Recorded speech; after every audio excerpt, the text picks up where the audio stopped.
அத்தியாயம் 15. நாரத இசைமுறை, சோல்கரின் சர்க்கரை இல்லாத தேநீர், 2 பள்ளிகள்.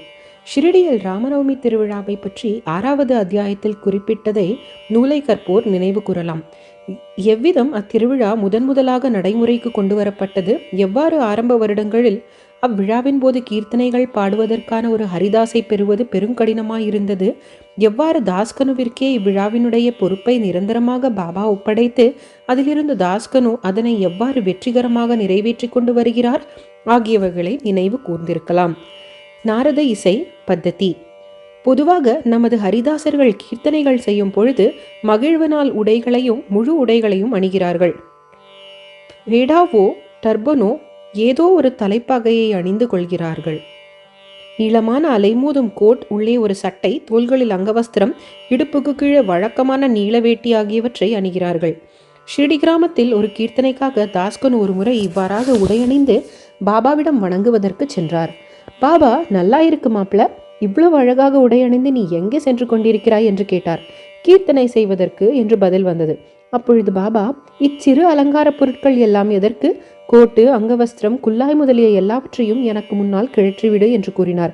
தாஸ்கனு உடனே அவற்றை எடுத்து பாபாவின் பாதத்தடியில் வைத்தார்.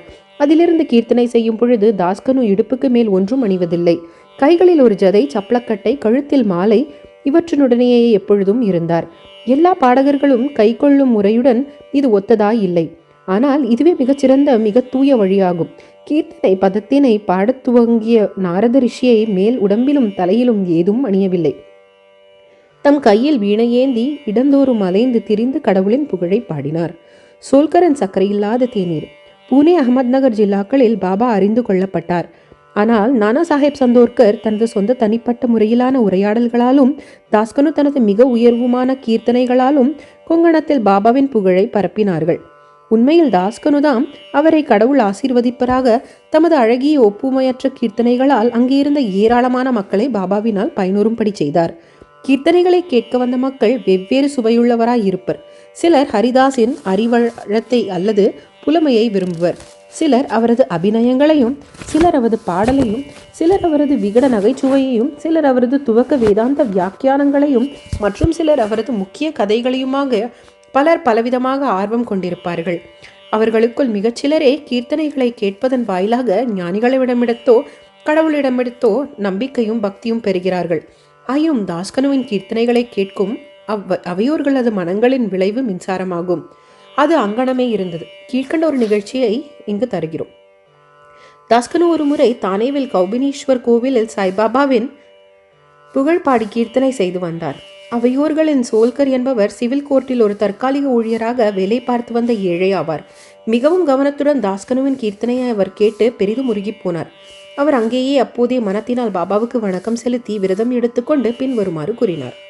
பாபா, நான் என் குடும்பத்தை காப்பாற்ற இயலாத ஒரு ஏழை. தங்களது அருளால் நான் இலாக்காவிற்குரிய தேர்வில் வெற்றி பெற்று நிரந்தர உத்தியோகம் பெற்றால் ஷிரடிக்கு சென்று தங்கள் பாதங்களில் வீழ்ந்து தங்கள் நாமத்தினால் கற்கண்டை விநியோகிப்பேன். இது நிறைவேறுதற்குரிய நல்ல அதிர்ஷ்டம் இருந்ததால் சோல்கர் பரீட்சையில் தேர்வு பெறவே செய்தார். எவ்வளவு விரைவோ அவ்வளவு நலம் என்பதாக தனது விரதத்தை நிறைவேற்றுவது ஒன்றே அவருக்கு எஞ்சியிருந்தது. பெருங்குடும்பத்தை தாங்க வேண்டிய ஏழை மனிதர் சோல்கர். அவளால் ஷிரடி பயணத்திற்கு நேரும் செலவை தாங்குதல் இயலாது.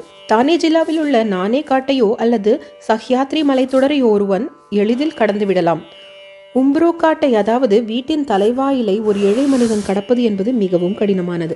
எவ்வளவு விரைவில் தனது விரதத்தை பூர்த்தி செய்ய முடியுமோ அவ்வளவு விரைவில் பூர்த்தி செய்ய ஆவலும் கவலையும் உற்ற சோல்கர் தனது செலவை குறைத்து சிக்கனப்படுத்தி பணத்தை சேகரிக்க தீர்மானித்தார். தனது உணவிலும் தேநீரிலும் சர்க்கரை உபயோகிப்பதில்லை முடிவினை தேநீர் சர்க்கரையின்றியே அருந்த தொடங்கினார். இவ்வாறாக அவர் சிறிது பணம் சேகரிக்க இயன்றதும் ஷிரடியை வந்தடைந்து பாபாவின் தரிசனத்தை பெற்றார்.